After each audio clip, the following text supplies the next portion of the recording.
Yo, you want to impress your friends and look totally cool by learning an overly complicated mid-tier? Well, here's your chance with this Aegislash guide. Water here, and I'll tell you about the boosted gauge. This is a boosted, the white mark under your health bar. If you can't see this, you need to press ZL and go down into settings and turn on the boosted gauge. Boosted attacks are a third powerful basic attack on any other character besides Aegislash. Aegislash's boosted attack occurs when you use Shadow Sneak, Shadow Claw, or Sacred Sword on Pokemon. It has to hit a Pokemon to get it boosted. Iron Defense, Wide Guard, and Iron Head also gives you a boosted as long as the enemy attacks you. And that was the simple guide on boosted. For item and recommendations, Razor Claw, Attack Weight, Focus, and Weakness Policy are the main four. Heal's Cookie is also good if you're trying to run it with Attack Weight for double stack combo. Amp is good for ult spam and cooldown builds, and Scope Lens is good for Shadow Claw crit. Bunny Barrier if you're new to the game and you can't manage Aegislash ult. Potion is good for tanking builds, but isn't really the best. X-Attack is a meta item and is what I run personally. You can use this when you're about to pop a bunch of boosters in a row. It does a lot of damage and can kill things pretty fast. X-Speed is suboptimal, but is pretty decent, I guess, but nah, it's only good for invading. Fluffy Tail is bad. It's not that good, and it only really helps you with the kills. I guess it's okay, maybe. Eject Button doesn't really synergize well with Aegislash's kit, but is Eject Button, so it's decent. Soul Smoke has amazing synergy with Aegislash's kit, but sadly, this item fucking sucks. Full Heal is also the second meta item if you want to. Most people run this because this item stops you from getting CC, which can fuck up Aegislash a lot. Do not run Goal Getter. The end. Okay, let's actually get into playing this character. One big thing about Aegislash, especially early game, if you plan on going lane, is boosted auto management. Your damage is a limited resources, especially during the early levels of 1 to 6. The only way you can really pick up those early kills is having all your resources ahead of time. You can get most of them from not boosting auto farm to save them for main fights. A trick to get 2 boosted before bees is, if you aren't getting 5 from it, is don't auto the paw toy and just use Shadow Sneak and Iron Defense. Sacred Sword makes this slightly easier with its bonus effect. The more things you hit, the more boosted you get. But at Dew Blade phase, most characters straight up outclass you. You're gonna have to plan your resources to pick up those early KOs and survive the early game. One more thing to consider about early game is how goated Iron Defense is. It can full block any single hit attack, whether that be a Talonflame Fly, or Earth's Wicked Blow, or even a fully charged Zacian. Same applies with Iron Head, but you have to time that right, and it's kind of harder. Okay, let's talk about dashes, because I believe it's the hardest part about Aegislash. Basically, when doing a sword boost, you'll be pushing to the direction of the target. Angling where you are with it is ultra important. You want to be in the opposite direction where you're boosting to go through, but if you have 2 boosted, they'll force the opposite way. You can use this to chain sword boosters. The others also have lock on, so as long as you time it, you will chase the target. This is especially valuable against enemies like Dodrio, where your sword boosters can chase the dumb bird no matter how fast it's going, as long as you have enough set up beforehand. This lock-on effect that makes Aegislash the best all-rounder in the game at taking down Glaceon with its boosted auto, with its boosted dodge kills and lock-on. If you get on that Glaceon, it will die, and getting on it is way easier for Aegislash than the rest of them. Okay, let's get into shield form boosted auto. Unlike sword boosters, they do not pass through the enemy. They just lock on. This loses momentum, but also makes boosting far more consistent to land in the follow-up. When doing a shield boosted, it 1. Heals your health, 2. Stuns the enemy for half a second, and 3. Lowers the cooldown of your sword move. It's insanely important if you are using Sacred Sword. Shield form is your basic retreat. You want to be in this if you're planning out your resources, so the enemy can't hit back. Planning the end of your combo to retreat back into shield form is very important. Being left out open in sword form with no boosters is basically instant death. This is less of a problem with Iron Head, but waiting a few seconds with shield boosting 1 second after getting the boosted from Wide Guard to let the cooldown run down, to run back and hide is very preferred.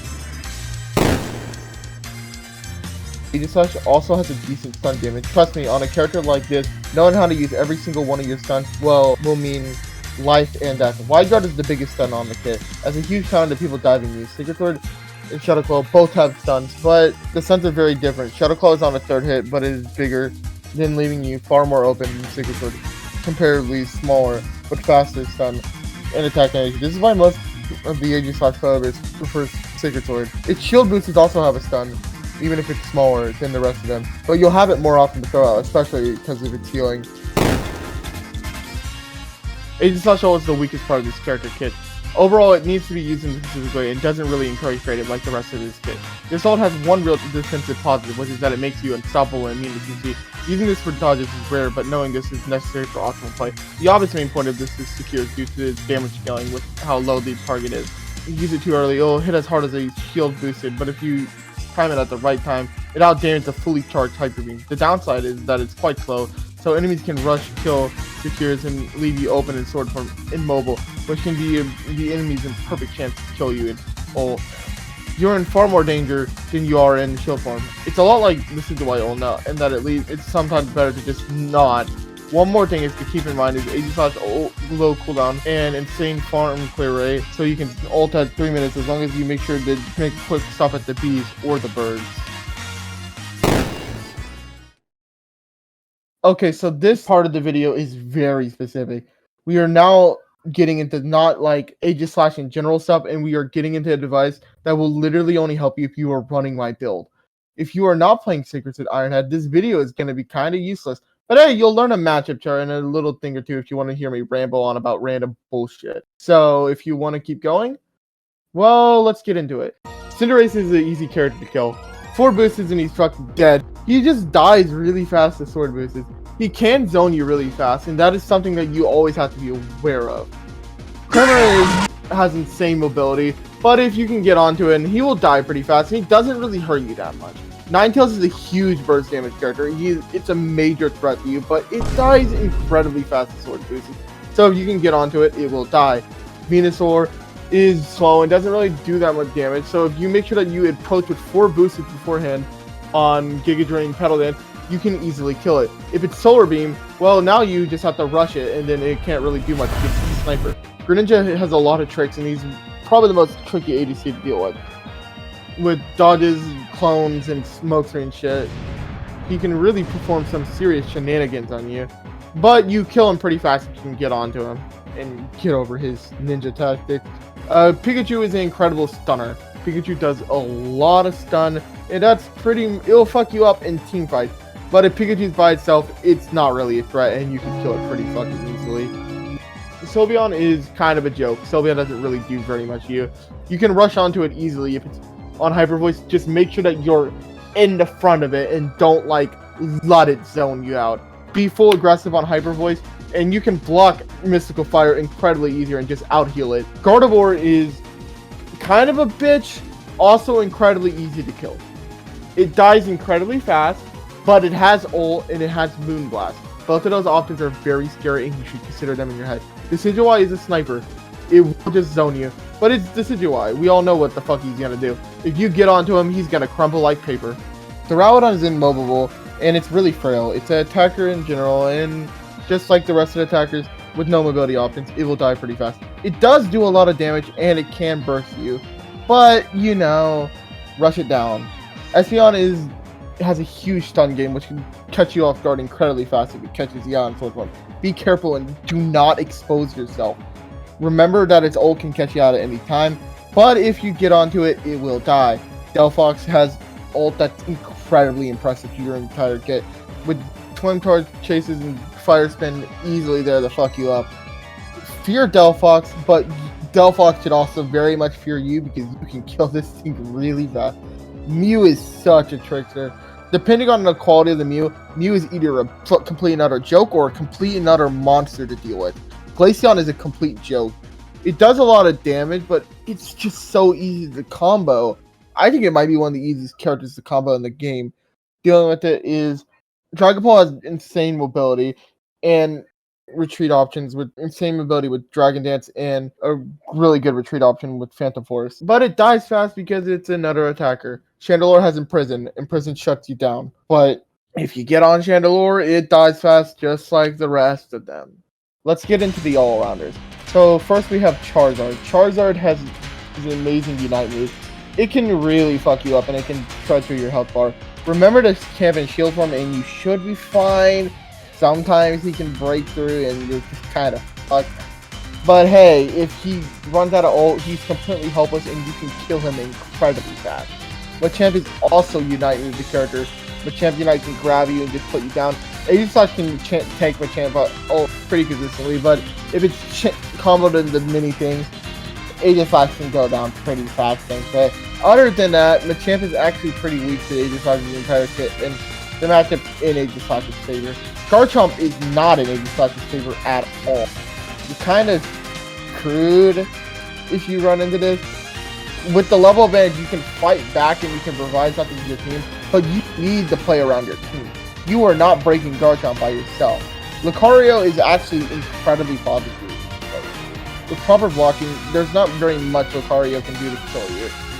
And there's so many options for you to do to kill him. Serena is in Serena's favor, kinda. Sometimes it's in your favor, sometimes it's in Serena's favor. Very even matchup. Serena does have a Unite that single targets you, which could fuck you up.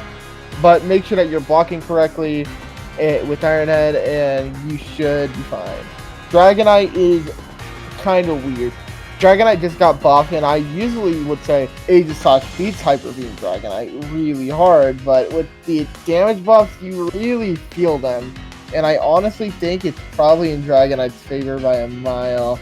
But Dragonite players suck, so you can probably cheese your way out just with good play. Aegislash versus Aegislash. This is a very interesting matchup. Depending on what build you're running, I'm going to cover the Wide Guard matchup. Wide Guard is a build that looks scary because it counters your Aegislash, but as long as you make sure that you're just constantly aggressive, Wide Guard can't really do much. Its cooldowns are too long to even compensate to actually compare to Iron Head, and well, Iron Head Sacred Sword sits in Kiddo, so who cares? Azumarill. Azumarill is a 1v1 crit machine. It does big damage, but like Aegislash's entire kit fucks this thing up with a million. It has a perfect counter for literally everything Azumarill is doing. If you have a Kobe, especially, Azumarill is screwed. Buzzle is an incredibly awful matchup for Aegislash, just because it can cancel you out of your Sacred Sword and leave you out open in the sword form. With this incredibly easy amount of counterplay for Buzzle to do, it's almost impossible to actually kill him. You can play around your team and try to burst him down, and you can definitely help kill him, but you're never going to be the one to do the job. Tyranitar is kind of unwinnable. You have to engage with your team. If you engage on Tyranitar by yourself, you will die. You will absolutely die. It cancels your stuff, blocks your damage, takes no damage. You are only providing CC and a little bit of damage. But you really need those ranged characters to do the majority of the work. Scyther is pretty good. Scyther is pretty bad against Aegislash. Aegislash is tanky, and Scyther is more of a speed boost. Speed boosts in general have a hard time taking down Aegislash because it's tanky and it can block whatever it's doing with shield form and then just burst it down with sword form, allowing for easy counterplay. But Scissor, however, is incredibly difficult for Aegislash to even remotely handle. It just heals. Aegislash needs to play around the team to actually get a KO on it. Water Bear and Iron Head Aegislash are basically really similar. If you have your blocking right and actually master this fucking character, you can just go into a duel with them for the endless amount of time. Dark Bear is actually weak to Aegislash, but you do need to make sure that you're timing your blocks correctly, because don't be a fucking idiot. Zacian is Zacian, but to be real, Zacian does a lot of damage and his stun can really oppress you.